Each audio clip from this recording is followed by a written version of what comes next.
দেশের একটা মানুষের বিবেক যদি জাগ্রত থাকে, জীবনেও কোনো সালেমকে দেশে আর আসতে দেওয়া হবে না ইনশাআল্লাহ। কোনো সালেমকে আমরা সামনে চেয়ারে মেনেও নিতে চাই না। কিছু মানুষ উস্কানিতে এখনো পা দিচ্ছেন, আমি আশা করবো আপনারা কারো উস্কানিতে পা দেবেন না। এদেশে এখন সব আমরা এক। এটা আর আগস্টের 5 তারিখের আগে নেই, আগস্ট মাস পার হয়ে গেছে।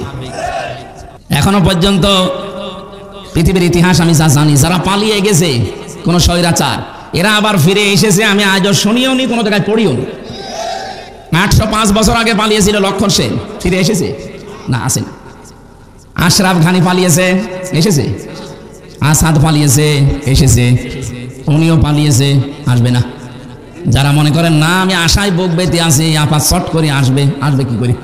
165টা মামলা তার নামে, তাও বড় বড় মামলা, গণহত্যা। একটা হত্যা করলেই তো তার ফাঁসি হয়ে যায়। কতগুলো মানুষ? 2732 জন মানুষ হত্যার সাথে সে দায়ী। শুধু তো 24 সালে, আর 2006 থেকে শুরু করলে কত মানুষ হিসাবের বাইরে। কি করে হিসাব দেবেন? আপনি যে আশায় বসে আছেন যে আসবে, আসবে কি করে? আমি যে বিনা কারণে 3টা বছর জেলে ছিলাম, 2টা মামলায়, তাও মিথ্যা মামলা। মনে করেন 1.5 বছর করে এক এক মামলায় গেছে। যার 165টা মামলা, তারও যদি 1.5 বছর করেও রাখা হয় তো কব্বরে চলে যাবে। আজকে যদিও আন্তর্জাতিক অপরাধ ট্রাইব্যুনাল থেকে ওনাকে দেশে ফিরিয়ে নেওয়ার জন্য রেড অ্যালার্ট জারি করা হয়েছে, যে ভারতকে বলা হচ্ছে যে আপনারা ফেরত দিন, আমাদের মেয়ে আমাদের কাছে ফেরত দেন, আমরা যা করি করি। অথচ আপনারা মেয়ে ফেরত না দিয়ে এখন চট্টগ্রাম নিয়ে নেওয়ার পায়তারা করছেন। আরে দাদা, আপনি কি যৌতুক নেবেন? আর মেয়ে তো পালিয়ে গেছে, যৌতুক কিসের? পালানো মেয়ের কোনো যৌতুক আছে? না। ও বিয়েই তো আমরা মানি না, খালি এতদিন স্বামী স্ত্রীর সম্পর্ক বলে কাটিয়েছেন। কিন্তু বিয়ে কি আসলে মানা যায়? কারণ দাদা যতদিন মুসলমান না হবে ততদিনই মেয়ের বিয়ে জায়েজ নেই। এটা আমি বানালাম। সূরা বাকারা 2 নম্বর পারা 14 নম্বর পৃষ্ঠা 4 নম্বর লাইনে 221 নম্বর আয়াতের মাঝের অংশে আছে, ওয়ালা তুনকিহুল মুশরিকিনা হাত্তা ইউমিনু। এ ফতোয়া আল্লাহর। যতক্ষণ কোন মুশরিক পুরুষ মুসলমান না হবে, ঈমান না আনবে, মুমিনা নারীর জন্য তাকে বিয়ে করা জায়েজ নেই। এই জন্যই তো বলছে যে বিয়েই তো আমরা মানি না, যৌতুক কিসের? আর দাদার এখন যা বয়স, ও ছাতা যদি বয়সে মুসলমানে দিতে হয়, হাসাম দেখা যাচ্ছে গোড়া থেকে কেটে বাদ দিয়ে দিল। আমি আর নিচে নামলাম না। তার আগে বয়স ও ছাতা মুসলমানও হবে না, ও বিয়েও হবে না। আমরা এ বিয়ে মানবো? সুতরাং যৌতুকের কোনো প্রশ্ন নেই। আমির জামাত ডাক্তার শফিকুর রহমান হাফিজাহুল্লাহ, উনি ঘোষণা দিয়েছেন না, এদেশের হাফ ইঞ্চি মাটি যদি কেউ উল্টা পাল্টা নজরে তাকায়, চোখ তুলে নেওয়া হবে। এটা আর আগস্টের 5 তারিখের আগে নেই, আগস্ট মাস পার হয়ে গেছে। এদেশ এখন সব আমরা এক। কিছু মানুষ উস্কানিতে এখনো পা দিচ্ছেন, আমি আশা করবো আপনারা কারো উস্কানিতে পা দেবেন না। দেখেছেন না গোপালগঞ্জের মানুষের পেছনে কেরম লাল হয়ে গেছে? ওই সময় শুনতাম যে গোপালগঞ্জ থেকে ঢাকায় কেউ যদি বাসে বসে আসে 300 টাকা, দাঁড়িয়ে আসলে 1000 টাকা। মানে এমন পিটানো পিটিয়েছে আর্মিরা, বসে আসবে সে কায়দা নেই। এখনো পাগলামি করছেন অনেকে, মানে আসবে চট করে। কিসের চট করে আসা? দেশের একটা মানুষের বিবেক যদি জাগ্রত থাকে, জীবনেও কোনো সালেমকে দেশে আর আসতে দেওয়া হবে না ইনশাআল্লাহ। কোনো সালেমকে আমরা সামনে চেয়ারে মেনেও নিতে চাই না। কোরআনে কারিমের একটা আয়াত একটু শিক্ষার জন্য বলছি, সূরা নমল 19 নম্বর পারার 20 নম্বর পৃষ্ঠা, এটা 7 নম্বর লাইনের 52 নম্বর আয়াতে আছে, তাফসীরে কাবীরের ভেতরে পাবেন। আল্লাহ পাক বলেন, ফাতিলকা বুয়ুতুহুম খাবিয়াতাম বিমা যালামু। এই এদিকে তাকান, এইগুলো তো মানুষ না কি ওইটা? এই এদিকে ঠিক সরেন। এই মাইক ম্যান, এই জানতো না কিন্তু না, এই ছেলে এখান থেকে সরকম পিছান, আরো পিছান, পিছান পিছান, তাড়াতাড়ি আরো পিছান, আপনার লাগবে না ওগুলো করা, পিছান আরো পিছান, যান পিছান। কথা বলা যাবে না ভাই, এমনি সময় কম, দেখছেন না? হ্যাঁ এদিকে তাকান। সিরাজগঞ্জ বাসী এটা রেকর্ড হচ্ছে, কালকে সারা দেশে যাবে। এরকম উল্টা পাল্টা দেখলে থানার বদনাম হয়ে যাবে। মানুষ জানে যে অন্তত সিরাজগঞ্জের উল্লাপাড়া এখানে একজন মানুষ থাকে, এই মানুষের আন্ডারে যারা আছে এরাও মানুষ। এখন যদি এই কাজ করেন, অন্যান্য জেলার মানুষ যারা খারাপ ভাববে না? এই জন্য আমি মাপ চাচ্ছি, অন্তত আমাদের সম্মান যেন নষ্ট না হয়। ফাতিলকা, কোরআনের কোনো শব্দ যদি কেউ বোঝার চেষ্টা চালায়, ও 500 রাকাত নফল নামাজের সওয়াব পায়। আপনি এখন 500 রাকাত নফল নামাজ পড়তে পারবেন? একটু চেষ্টা করেন। আল্লাহ পাক বলেন ফাতিলকা, এই যে এইভাবে আল্লাহ দেখিয়েছেন, ফা ব্যবহার হয় আরবি গ্রামার অনুযায়ী 19টা অর্থে। তিলকা দিয়েছেন ফায়ের পরে, তার মানে আল্লাহ যেন তার কুদরতি হাতের আঙ্গুল এভাবে দেখিয়েছেন। হে বাংলাদেশের মানুষেরা মনে করেন যদি এটা লূত নবী আলাইহিস সালামের জামানার ঘটনা, কিন্তু বাংলাদেশে 2024 সালের 5 আগস্টের সাথে আয়াতটার মিল আছে, এই কারণে বলছি। আল্লাহ বলেন এই সেই ঘরগুলো, বাইতুন দেয়নি, বয়ুত বহু বছর, হোম মানে তাদের। আল্লাহ বলেন এই সেই ঘরগুলো, হে নবী আপনি একটু তাকান না কেন এদের ঘরের দিকে, খাবিয়াতান, আমি জনশূন্য করে দিয়েছি, পরিত্যক্ত করে দিয়েছি, বিমা যালামু, তাদের জুলুমের কারণে। আপনি কত বাস্তব আয়াত একটু তাকান। কুষ্টিয়ার হানিফ সাহেবের বাড়ির দিকে তাকান, বাড়িটা এখন জনশূন্য পরিত্যক্ত, মনে হচ্ছে গণ টয়লেট হয়ে গেছে। গত পরশু দিনও পেপারে দেখলাম ঢাকার ওই ধানমন্দির বাড়িটা কত জলুসপূর্ণ ছিল, কত মানুষ আবেগে চুমা খেত, অথচ এখন জাতীয় টয়লেট হয়ে গেছে। একবারে 8-10 জন করে যাচ্ছে, বিভিন্ন দিকে মুখ করে মনে হচ্ছে আমার বদ্ধ টয়লেট চলছে। আয়াতের শব্দের দিকে খেয়াল করেছেন, বিমা যালামু, এদের জুলুমের কারণে। আমি 630টা থানা বাংলাদেশে, কম বেশি প্রায় থানায় আমি গেছি, প্রত্যেকটা জায়গায় জালেমদের বাড়ি ঘরের একই অবস্থা। আল্লাহ বলেন ফাকুতিয়া দাবিরুল কওমিল্লাযিনা যালামু, জালেমদের শিকড় কেটে ফেলা হয়ে গেছে। এই যে ইউনিয়নের চেয়ারম্যান, উনি এই ইউনিয়নের মেম্বার থেকে সংসদ পর্যন্ত জালেমরা একেবারে শিকড় গেড়ে রেখেছিল, এমন কোন জায়গা ছিল না যে জালেমদের দোসর ছিল না। এক কথা বলছেন না, আল্লাহ এখানে কতিয়া দিয়েছেন। এটা সূরা আনআম 7 নম্বর পারা 12 নম্বর পৃষ্ঠা 4 নম্বর লাইনের 45 নম্বর আয়াতের মাঝের অংশে আছে। আল্লাহ বলেন কতিয়া, এর ফাইল জানান, এটা মজহুল। জালেমদের শিকড় সব কেটে ফেলা হয়ে গেছে। কে কেটেছে জানা নেই। হানিফ সহ কুষ্টিয়ার শত এমপি মন্ত্রী যারা ছিল আশপাশে, চেয়ারম্যান থেকে মেম্বার থেকে, একটারও বাড়ি জনগণ রাখে নাই। আমি যত জায়গায় খবর নিয়েছি একটাও তো পাইনি। দেখিও নি যে সব জনশূন্য পড়ে আছে উজাড় গৃহ। একটাই কারণ এই জায়গাগুলোতে জুলুম হতো, এই জন্য আল্লাহ জালেমদের ওই জায়গাগুলো অভিশপ্ত বানিয়ে দিয়েছেন। যেখানে জুলুম করা হয়, জুলুমের দুর্বিসন্ধি হয়, জুলুমের জন্য ষড়যন্ত্র করা হয়, ওই জায়গাগুলো আল্লাহর কাছে ঘৃণিত হয়ে যায়। নাই তো এত দামি জায়গা ঘৃণিত হবে কোন কারণে? 16 সালে একবার হজে গিয়েছিলাম, কাবা তাওয়াফ করার পরে উপরে গেলাম, দেখি আমার পেটে ব্যথা করছে। এক পুলিশকে ডাক দিয়ে বললাম, ইয়া আখি তাল, এদিকে আসেন, আমার পেটে ব্যথা করছে, এখানে কোনো ফার্মেসি আছে আশপাশে? পুলিশ আমারে বলছে, ইয়া হাজিউল হুজ্জা তাই না বিলাদুকা, হাজি দেশ কোথায়? জি তুমি বাংলাদেশ থেকে এসেছি। পুলিশ আমারে ওনার ভাষা দিয়ে বলছে, হাজি আপনি জানেন না এটা কোন জায়গা? না তো, আবু জাহেলের বাড়ি। আপনি এখনো পায়খানা না করে দাঁড়িয়ে আছেন, তাড়াতাড়ি করেন। পায়খানা করে দেখি আমার পেটের ব্যথা ভালো হয়ে গেছে।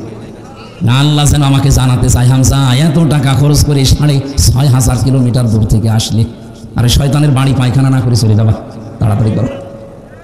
আমার তো মনে হচ্ছে 1,500 বছর পরে এখন ঠিক এই দেশের জালেমদের বাড়ি ঘরগুলো আল্লাহ আবু জাহেলের বাড়ির মতোই বানিয়ে দিয়েছে। হানিফ সাহেবের মতো এত বড় স্থানীয় নেতা, তার আঙ্গুলের ইশারায় দেশ দুলতো, তার বাড়ির দিকে তাকান, এখন জনশূন্য, কুকুরও থাকে না।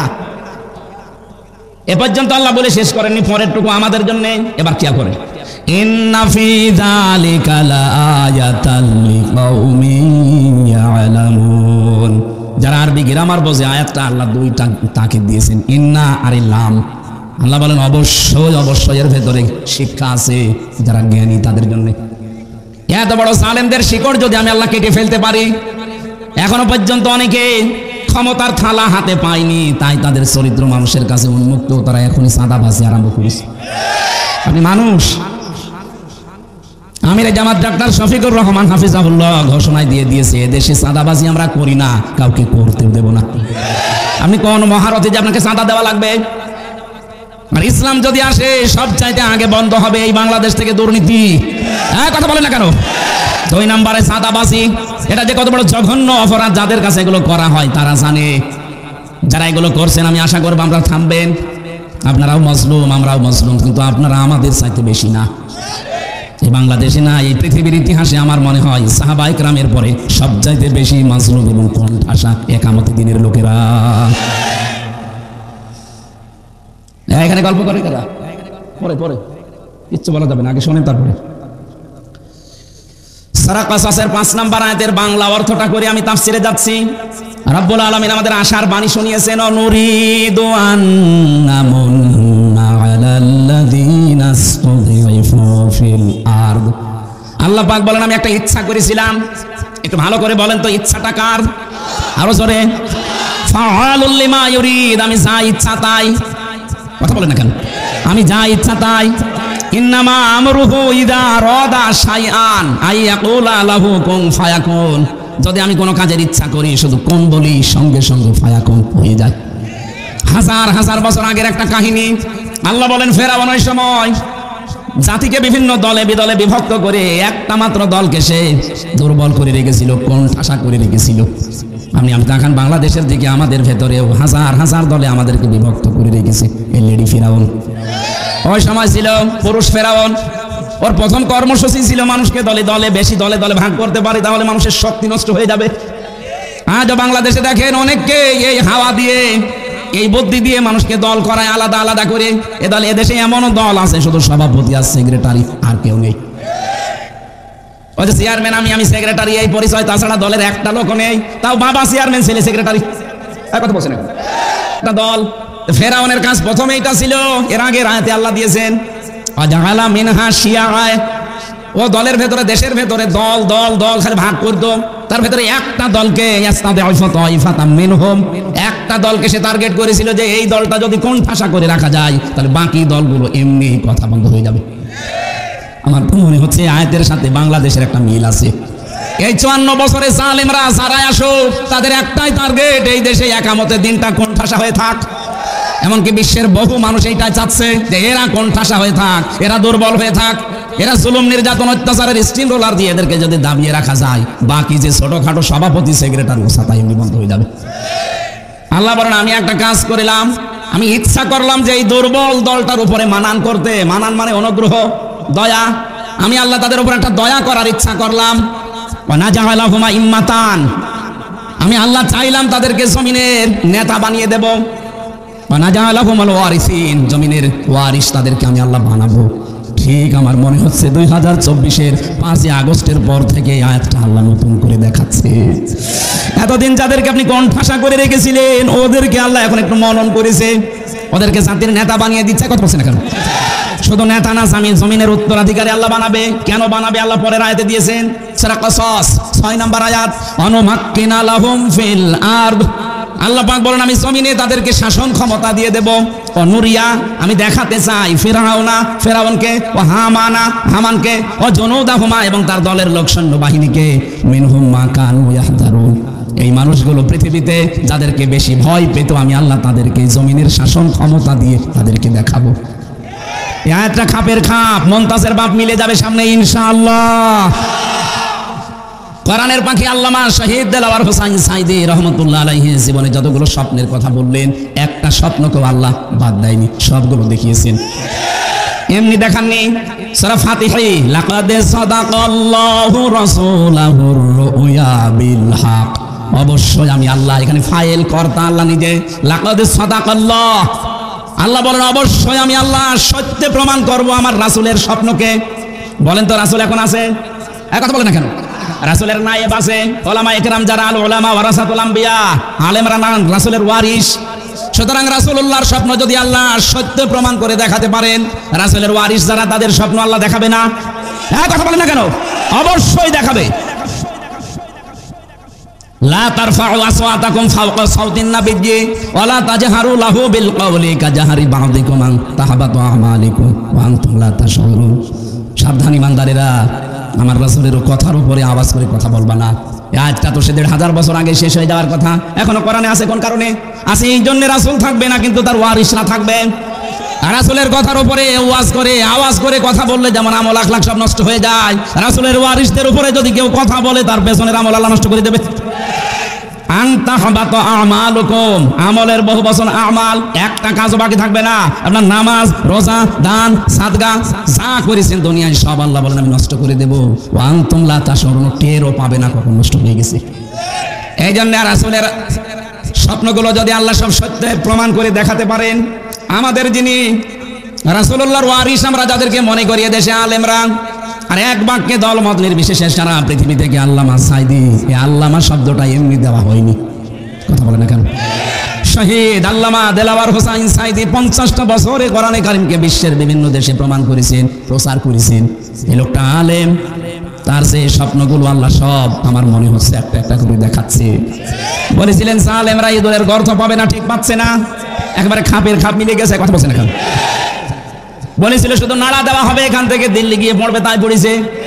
উনি বলেছিলেন এই দেশে জালেমদের নাকের ডগার উপরে আল্লাহর এই কালেমার পতাকা বাংলাদেশে পথ করে উঠবে, এইটাও সামনে সত্য হবে ইনশাআল্লাহ।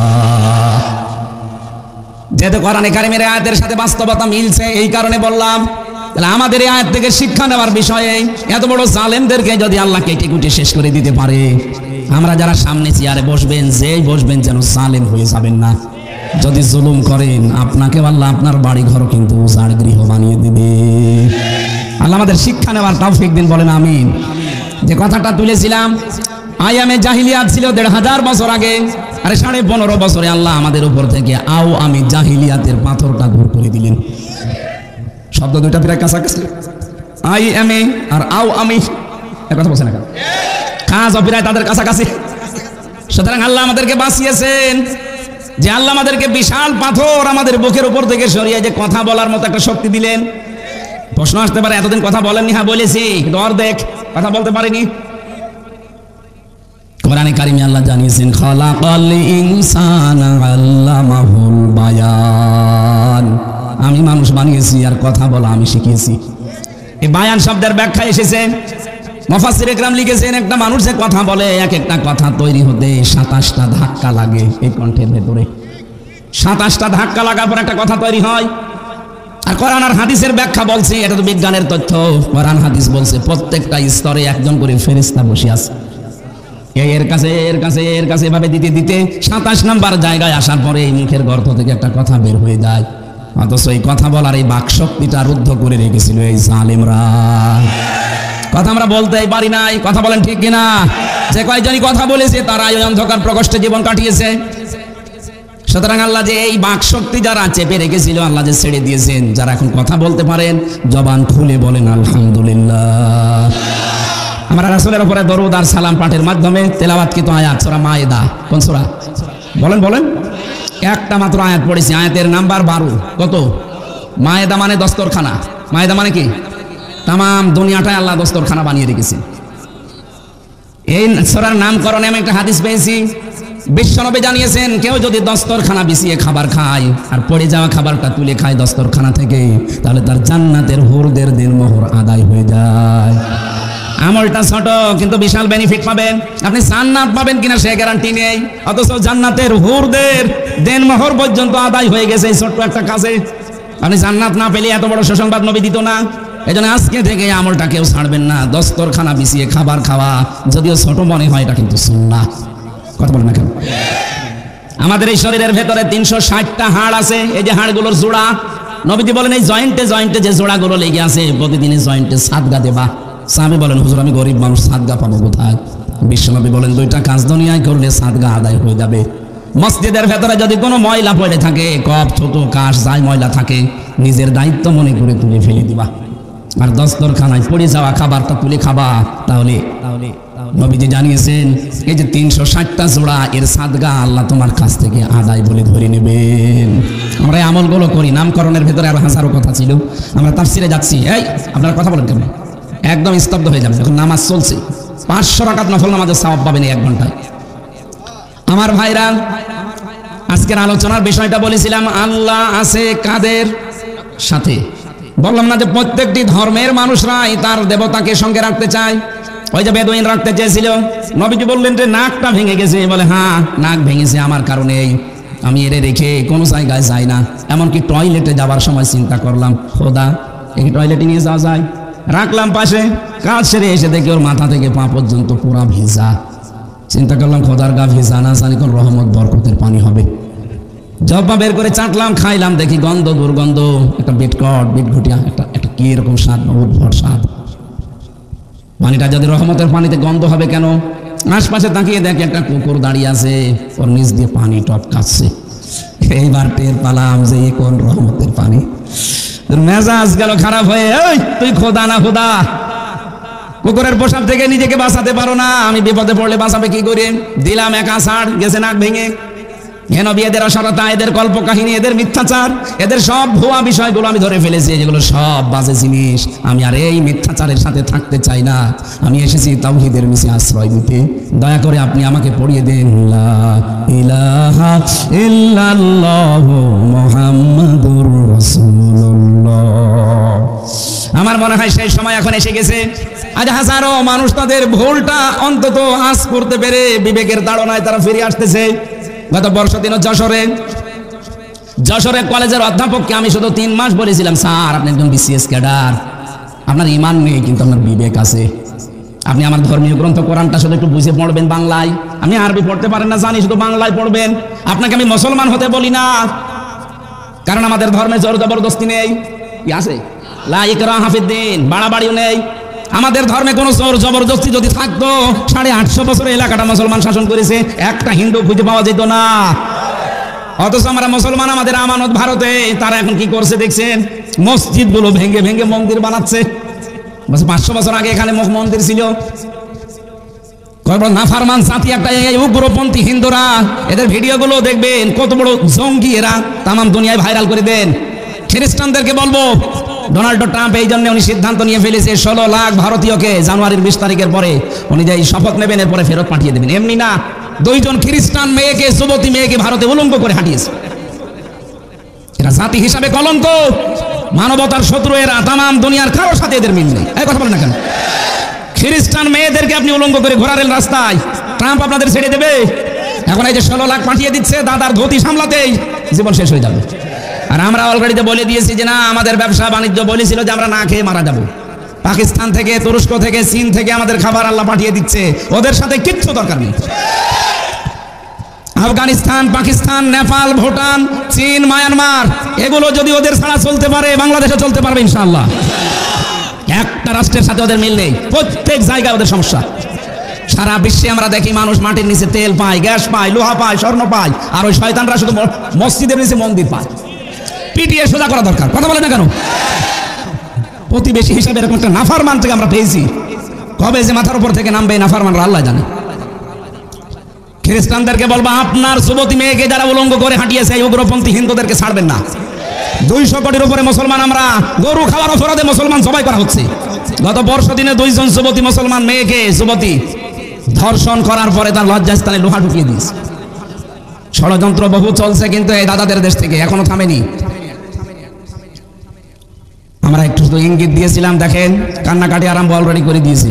ওদের পেঁয়াজ, ওদের আলু সব বর্ডারে পৌঁছে যাচ্ছে। সাংবাদিক নামের এই কলঙ্ক ময়ূখ রঞ্জন, এ একটা হকার।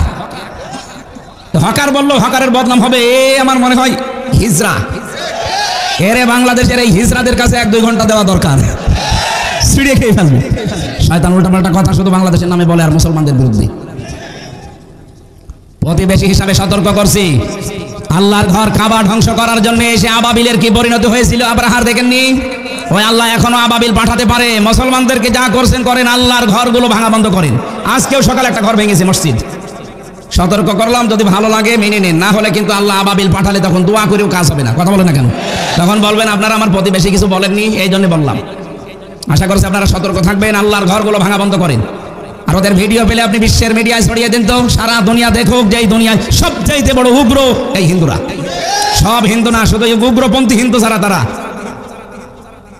এতদিন ওরা বিশ্বের মিডিয়ায় মানুষকে জানিয়েছে বাংলাদেশের সংখ্যালঘু নির্যাতন হয়। কিসের সংখ্যালঘু নির্যাতন? গত পরশুদিন এই যে পঞ্চগড় আর মাগুরা, ঝিনাইদা, 2 জায়গা থেকে 2টা মেয়ে গেছে ভারতে চিকিৎসার জন্য। সাংবাদিক ওই ময়ূখ রঞ্জনের মতো একজন হকার, মলম বিক্রেতা, ও এসে বলছে আপনি বলেন যে বাংলাদেশে আপনার মেয়েকে রেপ করা হয়েছে, বাংলাদেশে আর টিকতে পারছি না, এই কারণে আমরা পালিয়ে এসেছি। মেয়েটা একেবারে মানে গরম ভাতে ছাই দিয়েছে। কি বলেন আপনি? আমরা এসেছি আমার মেয়ের হাতের চিকিৎসা করাতে। আর ওই দেশে আমরা আগস্টের 5 তারিখের পর থেকে সবচাইতে বেশি শান্তিতে আছি, মানে স্বর্গে আছি। সাংবাদিকের মুখ গেছে একেবারে বিড়ালের মতো হয়ে। কি ষড়যন্ত্র চলছে দেখেছেন যে এইটা নিয়ে বিশ্বের মডেলদেরকে দেখাবে, এই দেখেন। এই জন্য অন্য কোনো প্রেসক্রিপশনে ঔষধে কাজ হচ্ছে না, এই জন্য বারবার পালিয়ে তো বসে নেই, ওখান থেকে বারবার শুধু টার্গেট করে হিন্দুদেরকে দিয়ে কাছে লাগাতে চাচ্ছে। হিন্দুরাও অত পাগল না, এগুলো সব তার উগ্র না। কথা বলে না কেন? গোবিন্দ পরামানিক অলরেডি বলে দিয়েছে যে এই দেশে জামাত ইসলামী বাংলাদেশ এবং আলেম ওলামাদের কাছে এই দেশের হিন্দুরা সবচাইতে বেশি নিরাপদ। এবার নেন ঠেলা খান, আপনার ভাই এই কথা বলিস।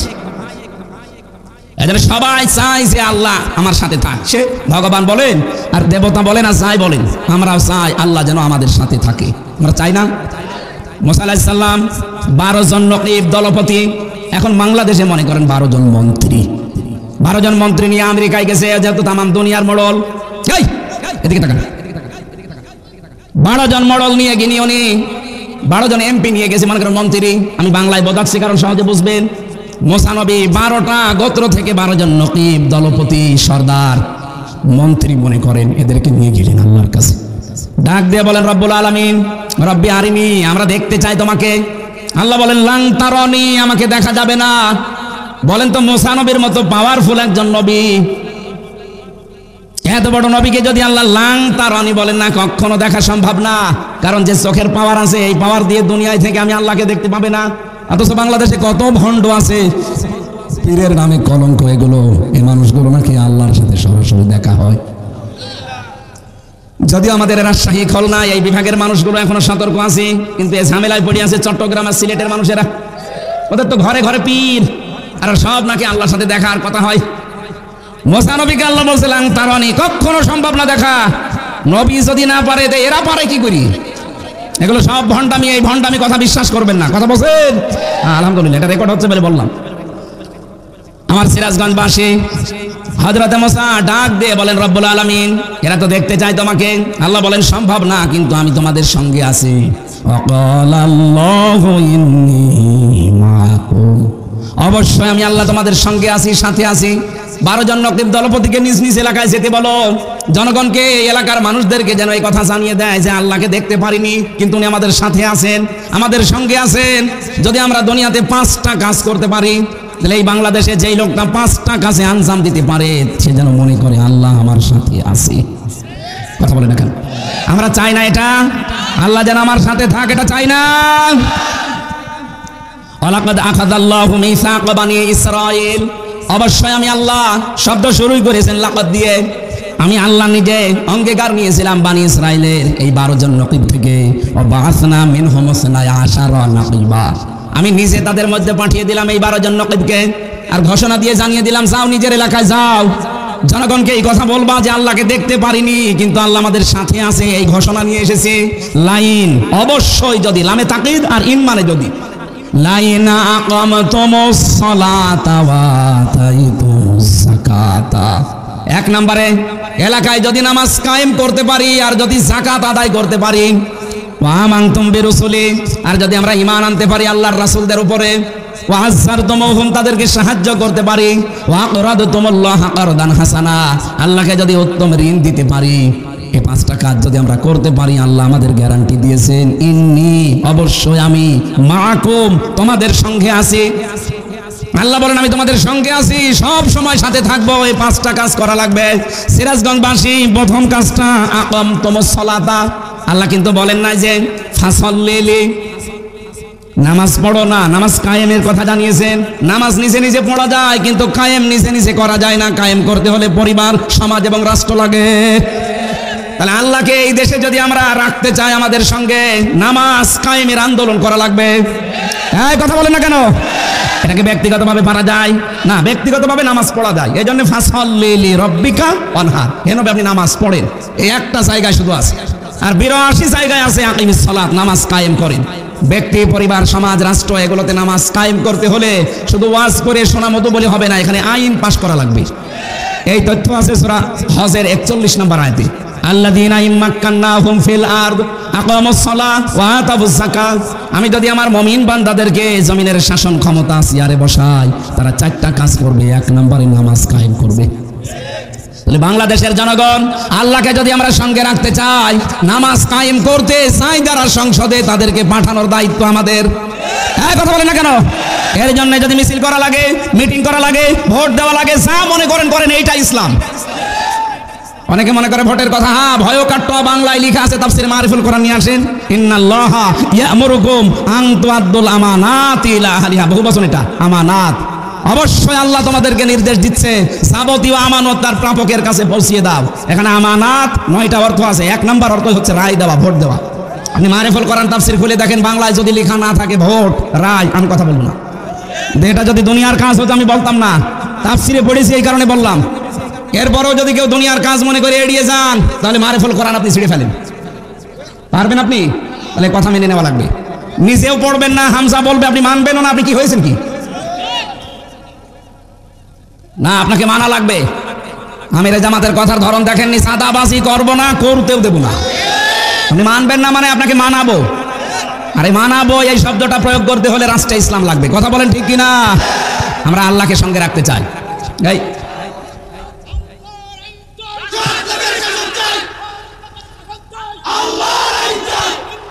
আলহামদুলিল্লাহ ভাই,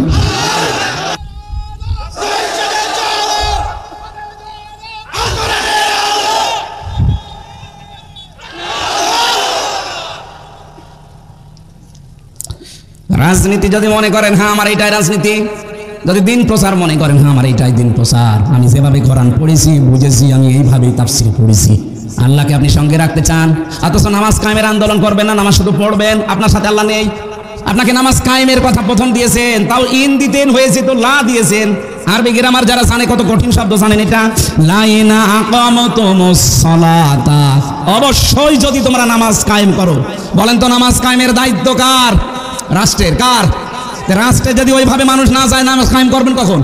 300 এমপির ভেতরে অন্তত 151 জন হওয়া লাগবে মাওলানা রফিকুল ইসলাম খানের মধ্যে, যারা এই বিলটা আনতে পারে। এই কথা বলুন। আমরা এইটার জন্যই তো কোরআনের তাফসীর বসেছি। আমি ওনাকে জাতীয় সংসদে এমপি বানানো লাগবে পক্ষে না, কিন্তু এইরকম মানুষ দরকার যারা বুকে কোরআন নিয়ে যে বলতে পারবে যে না আমরা নামাজ কায়েমের বিল চাই। এরকম 151 জন যেই বলবে তখন বলবে হ্যাঁ জয়যুক্ত হয়েছে, হ্যাঁ জয়যুক্ত হয়েছে, হ্যাঁ জয়যুক্ত হয়েছে। তারপরের দিন একটা সলিমত দিকে পাওয়া যাবে না, ফরজ নামাজ বাদ দিয়ে তাস খেলতেছে। হ্যাঁ কথা বলেন না কেন? তখন নামাজের ওয়াজও করা লাগবে না, আজান হলেও আগেই মসজিদে যাবে। প্রত্যেকটা জায়গা তখন একটা জান্নাতের ঘ্রাণ পাওয়া যাবে, দ্বিতীয় মিনি জান্নাত হয়ে যাবে বাংলাদেশ। আল্লাহ তখন বলেন আমি তোদের সঙ্গে আছি। এটা রাজনীতি মনে করছেন? এই ভোট শব্দটা বললাম কোন কারণে? নেসা 5 নম্বর পারা 10 নম্বর পৃষ্ঠা 11 নম্বর লাইনের 85 নম্বর আয়াত, মাইয়াশফা শাফাআতান হাসানাতা ইয়াকুল্লাহু নাসিবুম মিনহা ওয়া মাইয়াশফা শাফাআতান সাজ্জিয়াতা ইয়াকুল্লাহু কিফলুম মিনহা। কেউ যদি ভালো কাজে সুপারিশ করে, রায় দেয়, ভোট দেয়, সমর্থন দেয়, আল্লাহ বলেন ভালো কাজ করে যা পাবে তুমি শুধু রায় দিয়ে তাই পাবে। এই লোকটা যদি সেই নামাজের বিলটা আনতে পারে, এরকম 151 জন বাংলাদেশে যদি নামাজ কায়েম হয়, 18 কোটি মানুষ নামাজ পড়বে, আপনি একটা ভোট দিয়ে 18 কোটি মানুষের নামাজে সওয়াব। আর উনি যদি সেই মদের আইন পাশ করে, সারা 18 কোটি মানুষ মদ খেলে যে গুনাহ হতো ওনার আমল নামায় তো যাবে, আপনি একটা রায় দিয়ে ওই গুনাহ আপনার আমল নামায় যাবে। অত সহজ মনে হচ্ছে ইসলাম? খালি বলা এটা দুনিয়ার বিষয়, বলার দরকার কি? দুনিয়ার বিষয়? দুনিয়ার কোনো বিষয় নেই, সব আখিরাতের বিষয়। কারণ এইটা দিয়ে আপনার আখিরাত তৈরি হবে। এই জন্যই মোনাজাতে প্রথম বলা হয় রব্বানা আতিনা ফিদ দুনিয়া হাসানা। আগে কেউ কি বলে আল্লাহ আখিরাতে আগে দিও তারপর দুনিয়া দিও? আগে দুনিয়া তারপরে আখিরাত। কারণ দুনিয়া যদি ঠিক না থাকে আখিরাতও ঠিক থাকবে না। এই জন্য আমরা চাই আগে দুনিয়া ঠিক করতে। কথা বলেন না কেন? যদিও আমাদের নিয়ে সারা পৃথিবীতে ষড়যন্ত্র চলছে, কিন্তু আল্লাহ যদি আমাদের সঙ্গে থাকে কোনো ষড়যন্ত্র কাজ হবে না, সব ছিন্ন ভিন্ন হয়ে যাবে ইনশাআল্লাহ। এই জন্য আয়াতের প্রথম শব্দ এটা, লাইন আকামতুমুস সালাত, নামাজ কায়েম করো এলাকায়। আকালাল্লাহু ইন্নী মাআকুম, আমি আল্লাহ নিজে তোদের সঙ্গে আছি। নবীজি নিজে আবু বকরকে নিয়ে যখন গারে সরে পালিয়েছিলেন, যখন বলেছিলেন ইদহুমা ফিল গার ইদ ইয়াকুলু লিসাহিবিহি লা তাহজান ইন্নাল্লাহা মা'ানা, স্মরণ করো এই সময়ের কথা যখন গুহার ভেতরে তার সাথীকে মুহাম্মদুর রাসূলুল্লাহ বলেছিলেন কোনো ভয় নেই, কোনো চিন্তা নেই, আমরা দুইজন না, আমাদের সাথে কি আছে? এই জন্য মা মানে সঙ্গে থাকা, সাথে থাকা। আল্লাহ পাক বলেন আমি আল্লাহ নিজে সঙ্গে আছি। ওই সময় যেমন হেরা গুহাকে গারে সরার ওই গুহায় ছিলাম, আমি আল্লাহর সঙ্গে থাকার কারণে কঠিন বিপদ থেকে বাঁচালাম। মাকড়সা জাল বিছিয়ে দিল, কবুতরে ডিম পেড়েছে, কাফেরদের একটা ধাঁধা লেগে গেছে। এই বিশ্বেতে যত ষড়যন্ত্র হচ্ছে বাংলাদেশ নিয়ে, বিশেষ করে প্রতিবেশী এদের দ্বারা, সত্যি যদি দলমত নির্বিশেষে নামাজটা রাষ্ট্রীয়ভাবে কায়েমের ব্যবস্থা হয়, আল্লাহর সাথে থাকবে, কোনো ষড়যন্ত্রে কাজ হবে না। আমরা এটা চাই না। 2 নম্বরে যাকাত ভিত্তিক অর্থনীতি কায়েম করবা। এটা তো আর ওয়াজের কাজ না, এটা আইনের কাজ। এই বাংলাদেশে বহু মানুষ আছে নামাজ পড়ে, রোজা রাখে, হজ করে এসেছে, কিন্তু যাকাত কি ও জানেও না, দেয়ও না। এবং কি অর্থনীতি কি, ইসলামী অর্থনীতির পাঠ ও কিচ্ছু জানে না, অথচ পীর হয়ে বসে আছে, বিশাল আলেম, অর্থনীতির একটা সাবজেক্টও জানে না। এই যে এত বড় একটা বিশাল ইবাদত, মুশারাকা আছে, মুদারাবা আছে, মুরাবাহা আছে, বায়ে সালাম আছে, বায়ে মুআজ্জাল আছে, বায়ে ইস্তিসনা আছে, বায়ে ওয়াহিদা, 28টা চ্যাপ্টার আছে, একটাও জানে না যে আপনার এটা ইবাদত না। একটা অর্থনীতি যে একটা ইবাদত অনেকে জানে, অথচ 2 নম্বরে আল্লাহকে সঙ্গে রাখতে চাইলে অর্থনীতির কথা আল্লাহ দিয়েছেন, ওয়া তাইতুমুজ যাকাত, যাকাত ভিত্তিক অর্থনীতি কায়েম করো। বাংলাদেশে ইসলামী ব্যাংক চেষ্টা চালিয়ে যাচ্ছে। অনেকে বলে ইসলামী ব্যাংক আর এই সোনালী চৈতালি রূপালী সব এক। কে বলেছে আপনাকে এক? ওরা তো সরাসরি হারাম কাজে জড়িত। এরা চেষ্টা চালাচ্ছে যতদিন যাকাত ভিত্তিক অর্থনীতি কায়েম না হবে ততদিন এরাও পারবে না, কিন্তু এদের গোনা হবে না। কারণ কি? নবীজি নিজে 13 বছর মক্কায় থাকতে নামাজ পড়েননি। নামাজ পড়লেন কাবা শরীফের দিকে, অথচ 360টা মূর্তি। কি করে নামাজ পড়লেন? কাবার ভেতরে 360টা মূর্তি নিয়েই তিনি নামাজ পড়েছিলেন, কারণ ওটা সরানোর ক্ষমতা তার। বলেন বলেন। অথচ ওই নবী মদিনায় দিয়ে ক্ষমতা নিয়ে যখন আসলেন মূর্তিগুলো ভেঙে ফেলে দিলেন। এবার আবার নামাজ আরম্ভ করলেন। এবার নামাজ হয়নি, আগেরটা হয়নি। ইসলামী ব্যাংক বাংলাদেশ যতদিন চেষ্টা চালাচ্ছে, যাকাত ভিত্তিক অর্থনীতি যতদিন কায়েম না হবে ততদিন এদের গোনা নেই। আপনি নির্দ্বিধায় এখানে লেনদেন করবেন, গোনা হলে শরিয়া বোর্ড আছে তাদের হবে। এই জালেমরা এসালামের মাধ্যমে 80,000 কোটি টাকা এখান থেকে লটপাট করে ব্যাংকটাকে ধ্বংস করে দিয়েছে। নিজে তো একটা ব্যাংক বানাতে পারো না। ইসলামী অর্থনীতি একটা ইবাদত। এই ইবাদতটা দাঁড় করিয়েছিল সাজ্জাদ আবুল আলা মাউদুদী রাহমাতুল্লাহ আলাইহি। শয়তান পীর হয়ে বসে আছে, ইসলামী অর্থনীতির একটা চ্যাপ্টারও জানে না, নামাজ কি তাও জানে না। বাংলাদেশে 48,000 পীর। আমি অহংকার করে বলছি না, এমনিতেই জানার জন্য। 48,000 পীর। এই আয়াতের প্রথম দুইটা অংশ 48,000 পীরের কাছে দিন। আকিমিস সালাত আতুজ যাকাত। নামাজের কথা হয়তো মোটামুটি কিছু বলতে পারবে, কিন্তু ইসলামী অর্থনীতি যাকাত এটার একটা পয়েন্টও বলতে পারবে না, এবং ও জানেও না, কারণ এগুলোর আলোচনা আমাদের দেশে হয় না। অথচ নবী নিজে মোদারাবা করেছেন, মুশারাকা করেছেন, মোরাহাবা করেছেন। মোদারাবার সংখ্যা হচ্ছে আমি শ্রম দেব, আপনি টাকা দেবেন। নবীজি নিজে শ্রম দিয়েছিলেন, হযরতে খাদিজা টাকা দিয়েছিল। এই কথা বলছেন না কেন? নবীজি নিজে করে দেখালেন, আপনি পারবেন না মানে? ইসলামী ব্যাংক তো ওইটাই করে মোদারাবা হিসাবে। আপনার টাকা আর ওনাদের শ্রম, ওনারা বিভিন্ন জায়গায় এগুলো খাটায়। লাভ হলে লাভের ভাগ নেওয়া লাগবে, লস হলে লসের ভাগ নেওয়া লাগবে, এটা লেখা থাকে। আর অন্য ব্যাংকে এটা নেই, খালি রেখে যান বাবা শাহজালাল, সব হালাল। এখানে বহু মানুষ এমন বসে আছেন, আমি জানি না এই এলাকায় আছে কিনা, যেহেতু গ্রাম অঞ্চলে এই জন্য মনে হচ্ছে। ওই যে টাকা ছেড়ে রাখে, টাকা আসে। 1000 টাকা দিলে এক মাসে আরো 200 টাকা বেশি দেয়, 1200 টাকা। এটা মায়ের সাথে জেনা করার গোনা হচ্ছে। এই গোনায় যারা লিপ্ত তাদের নামাজ হচ্ছে, রোজা হচ্ছে, হজ করে আসলে হজ হচ্ছে। সুতরাং এই গোনা যারা করছেন তাদের এই মুহূর্তে তওবা করা লাগবে, ওই টাকা ছেড়ে দেওয়া লাগবে। আসল টাকা নিয়ে বাকি লাভ খাবেন না। কারা কারা রাজি আছেন দেখি? ও এলাকায় তো আছে মনে হচ্ছে। আমি মনে করলাম নেই। আপনারা কাজ করেন, হাত দিলেন কেন? যারা করেছেন তারা টাকা ফেরত নিয়ে নেবেন, খালি আসল টাকাটা। এই যে আকরাদুমুল্লাহ কারদান হাসানা, আল্লাহকে যারা উত্তম ঋণ দেয়, আপনি একজন মানুষকে দান করার চাইতে যদি ধার দেন, ঋণ দেন, ডবল সওয়াব পাবেন। একদিকে তার উপকার আর একদিকে ঋণ দেওয়া। সুবহানাল্লাহ বলতে পারেন নাই? এই শব্দটার ভেতরে লক্ষ লক্ষ কথা আছে। আমাদের শহীদ আল্লামা মতিউর রহমান নিজামী রহমতুল্লাহ আলাইহি, ওনার স্ত্রীর আজকে মাহফিল আমার পাবনাতে। শামসুন নাহার নিজামী মোহতারামা আমার শ্রদ্ধাভাজন। এই জন্য আমার মনে হয় এখন আমি আর চালাতে পারছি না। আমি 9টা থেকে 10টা 1 ঘন্টা সময় চেয়েছিলাম, 1 ঘন্টা 10 মিনিট হয়ে গেছে। আগামীতে আসলে আমি আবার কথা বলবো আয়াত নিয়ে। পুরাটা শেষ করতে পারলে এবং মেয়েদের যে 5টা পয়েন্ট ছিল বলতে পারলে ভালো হতো। আপনারা যা সাজিয়েছেন আমি খুশি, অনেক সুন্দর লাগছে। যতটুকুই বলেছি যদি মেনে চলতে পারেন আলহামদুলিল্লাহ। আল্লাহুম্মা আমিন। লা ইলাহা ইল্লা আনতা সুবহানাকা ইন্নী কুনতু মিনাজ জালিমিন। রাব্বানা যালামনা আনফুসানা ওয়া ইল্লাম তাগফির লানা ওয়া তারহামনা লানাকুনান্না মিনাল খাসিরিন। রব্বুল আলামিন, বড় আশা নিয়ে হাত তুলেছি। যতটুকু কথাই সিরাজগঞ্জ উল্লাপাড়া খানপাড়ার মাটিতে বললাম, আল্লাহ তাআলা যত মানুষ আমরা শুনেছি আমাদেরকে জীবনে প্র্যাকটিক্যালি আমল করার তৌফিক দাও। এ বিশাল আয়োজন দেখো কত সুন্দর করে এলাকার মানুষেরা সাজিয়েছে, মনে হচ্ছে বাসর ঘর সাজিয়েছে। কোরআনের জন্য যারা এত পাগল, এই মানুষগুলোকে তুমি কোরআনের সংসদ উপহার দিয়ে দাও। আল্লাহ তাআলা, আমি আয়াতগুলো দিয়ে যা বোঝাতে চেয়েছি, নামাজ কায়েমের আন্দোলন করা, যারা চাই তাদের পক্ষে থাকা, এদের অন্তরের ভেতরে এই কাজটা তুমি গেঁথে দাও। ইখলাস নিয়ে আমাদের কাজ করার সুযোগ করে দাও রব্বুল আলামিন। বিশ্বাস করি আমরা যা বলছি তুমি শুনতে পাচ্ছ এবং দেখতে পাচ্ছ। সম্মানিত মা বোনেরা পর্দার আড়ালে বসে আছে, এদেরকে খাদিজার মতো, আয়েশার মতো বানিয়ে দাও। কত মানুষ অশান্তিতে আছে এলাকায়, আল্লাহ তুমি তাদের ঘরের শান্তির ব্যবস্থা করে দাও। মাহফিলের প্রধান অতিথি মাটি এবং মানুষের সন্তান মাওলানা রফিকুল ইসলাম খান, আল্লাহ তার বাবা মাকে মাফ করে দাও, তার শরীরটা সুস্থ রাখো, তার জীবনের কোরবানিগুলো কবুল করে নাও। আল্লাহ সম্মানিত সভাপতি এসেছে আমার আরাফাতের ভাই সোহরাবউদ্দিন পরামানিক, তাকেও কবুল করো। নামনা জানা যত মানুষ আমার ডানে বামের সামনে বসে আছে, মনের ভেতরে চারছে কামনা বাসনা আছে, আমাদের সাইজ আশাগুলো পূরণ করে দাও। চর্ম চোখে দেখতে চাই বড় আশা, ৫৬,০০০ বর্গ মাইল কোরআন দিয়ে চলছে, আল্লাহ এটা দেখে মরার তৌফিক দাও। মাওলানা মিজানুর রহমানের মাধ্যমে আজকে এখানে এসেছি, আল্লাহ তোমার গোলামকে মঞ্জুর করে নাও। এলাকায় মাটির নিচে যত মানুষ ঘুমিয়ে আছে কোরআনের বরকতে মাফ করে দাও, যার বাড়িতে যে অভাব আছে দূর করে দাও। এলাকায় যত জমি জায়গা আছে আল্লাহ তুমি মেহেরবানি করে বরকত নাজিল করো। বারাকাল্লাহু লানা ওয়া লাকুম ফিল কোরআনিল আযীম। মরণ আসলেই যেন পড়তে পারি লা ইলাহা ইল্লাল্লাহু মুহাম্মাদুর রাসূলুল্লাহ। আসসালামু আলাইকুম।